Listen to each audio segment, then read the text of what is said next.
All right, let's talk Cam Ward week 2. The numbers were really bad week 1, but I actually came away feeling pretty impressed with the tape, even if the numbers didn't necessarily back that up.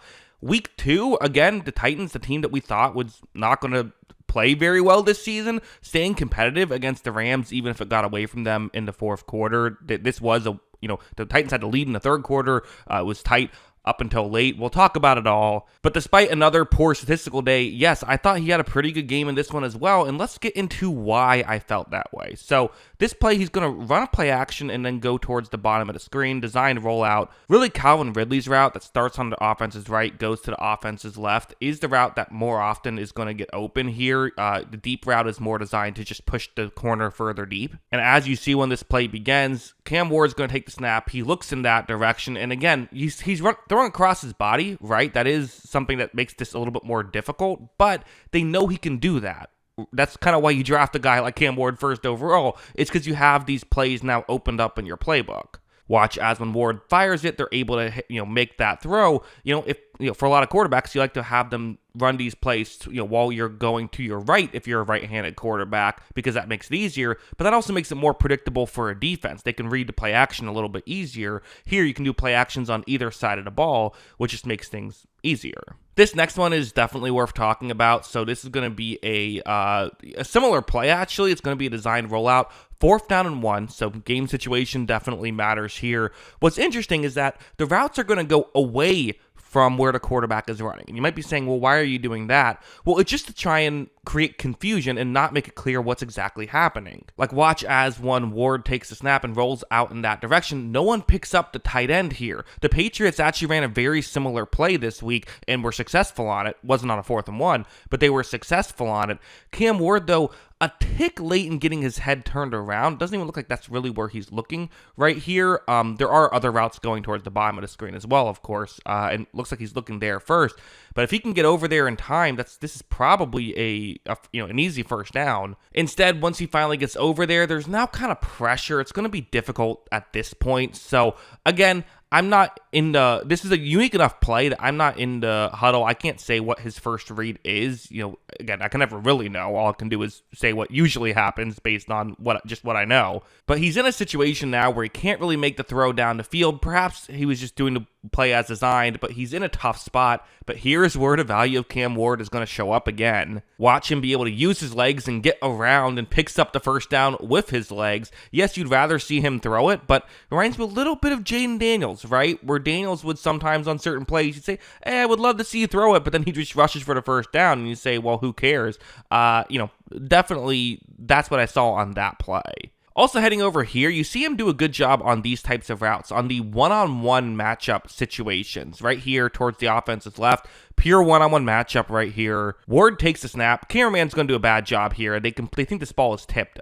You don't see it yet. It's going to happen in a second, so I kind of paused it to make it more clear what's happening. Right here, though, what's really interesting about how this throw is made is Ward's going for the back shoulder. Again, this isn't something you prepare for. You don't go into the huddle saying, okay, let's go for a back shoulder. This is purely just reaction to where the defense is playing it. But as you see, despite the odd play camera work, you can still see that the play was made with a really good throw to the back shoulder right there. That is really good stuff there by Cam Ward to make that play work. Also, Alec Aomanor, who does a great... I'm still struggling with that name. I'm doing my best here. But Alec does a great job with that one. You can tell those two players already have some chemistry down, and they might have good chemistry for quite a long time, given that they're both currently on their rookie deals. This one was another one. This time it's more down the field on a 3rd down and 6 situation. Again, a one-on-one matchup on the outside right here. Ward takes the snap. Aomanor is now kind of a little bit further down, so that's where Ward's putting this ball. Again, these are the same routes, right? It's just, hey, in this situation, the defensive back isn't over the top, so now you can throw over the top. The first play he was over the top, so throw back shoulder, right? Again, beautiful throw there. Nice catch as well. Good stuff by those two guys again. And this is chemistry too, right? This isn't just them being able to have the talent to make the plays. It's them being able to know what the other player is thinking, essentially, and adjust accordingly. And of course, we got to talk about this play where it's 3rd and goal. Ward is racing around. He looks like he wants to maybe run, but now he's running directly back towards the sideline. He's 15 yards past the line of scrimmage, and not in a good way. You see, what are you going to do? Well, clearly you should just throw this one away and take the 3 points, right? Well, no, watch him. It's once again Alec Ayomanor who's going to make the grab. Again, the fact that he has the power in his throwing arm to get the ball down the field, that's why he's the first overall pick. It's those types of throws. And again, that's just not a throw most quarterbacks can even do. I'm not saying like can do consistently. I'm just saying like have the ability to do at all. The fact that he was able to do it in a game, really impressive. Of course, this was not a perfect day. The Titans ended up losing. There were some issues. Again, we did see a little bit of the good throw, bad result stuff that we saw a lot of in the first game, a lot less in this game, but still, it's Calvin Ridley running a route, going more over the middle. Ward's going to take the snap. At least I believe that's Calvin Ridley. Number's a little bit hard to see. Yeah, I'm pretty sure it's Calvin Ridley. You see right here, going more over the middle right here. Is this going to work on a 3rd and 13?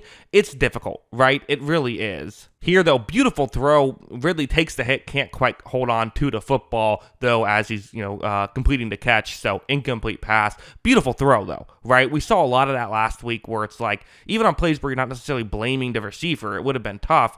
Ward's doing his part, right? Some plays require a perfect throw and a perfect catch, and you're not getting the perfect catch, but you are getting the perfect throw when you see the Titans play football. However, let's go over here, because, last week against the Broncos, Ward did a lot of really good stuff, and then they had an opportunity to take the lead kind of late, and he took some sacks that took him out of field goal range. They weren't able to take the lead. I'm not sure they would have won the game regardless, but that was kind of the key rookie mistake he made in that one. Here, this is the key rookie mistake. Only down 4 in the fourth quarter. I mean, 1-score game with the ball in the fourth quarter against a team many think could win the Super Bowl this year. The team that came the closest to beating the Super Bowl champs last year. Ward's going to take the snap. He's going to look, and oh no, nothing open down the field. Okay, well, what do you do? One route looks kind of open to one that's kind of right around the 30-yard line towards the top of the screen, but there's a Rams player crashing in. It won't get you much yards. So, well, okay, Ward's going to try and see if he can use his legs. The moment he does that, you have another not ideal situation where when he moved up, again, there's enough time. Byron Young's, he's going to get in position. Can't really blame the offensive line on this. If someone got open quick enough, this play would have worked. That just didn't happen. You see, Ward doesn't do a great job of protecting the football there. I mean, you have to know that if you're moving, he did have 2 hands on the ball, it looked like, but you still want to make sure you grip it tight. At least not the worst one you'll see, but ultimately that does fall under the fumbles that are quarterback's fault. Not every fumble that a quarterback makes is on them. Sometimes, they get blindsided, and what are you going to do?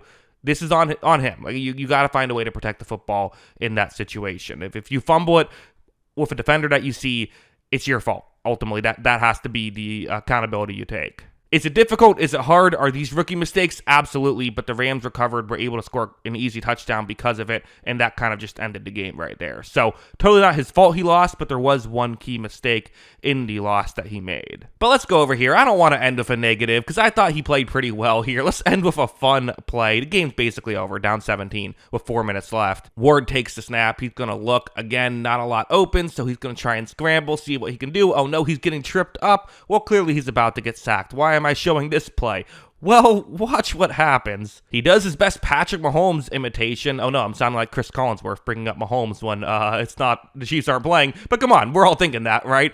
Being able to throw while almost on the ground and ends up gaining 8 yards or so. I mean, that's a crazy play. Again, I saw some people saying that feels like a Will Levis play, but when Will Levis does it, it goes wrong. Hey, there's something to that, right? Some guys can get away with this stuff, some guys can't, and he got away with this one. So, yeah, ultimately a very fun watch for Cam Ward. You're still wanting to see more, but, I compared this to the Kyler Murray's first season with the Cardinals, and that the Cardinals were horrible. Everyone thought, adding Kyler Murray to that team, they're still going to be horrible, and then Kyler Murray came along, and they looked competent, even if they kept losing games. That's kind of how I feel the Titans are. They look just way better with Cam Ward out there, don't they? They're playing competitive football, even against good teams. So, yeah, unfortunately, they have the Colts and the Texans the next couple of weeks, and then the Cardinals, who I just brought up.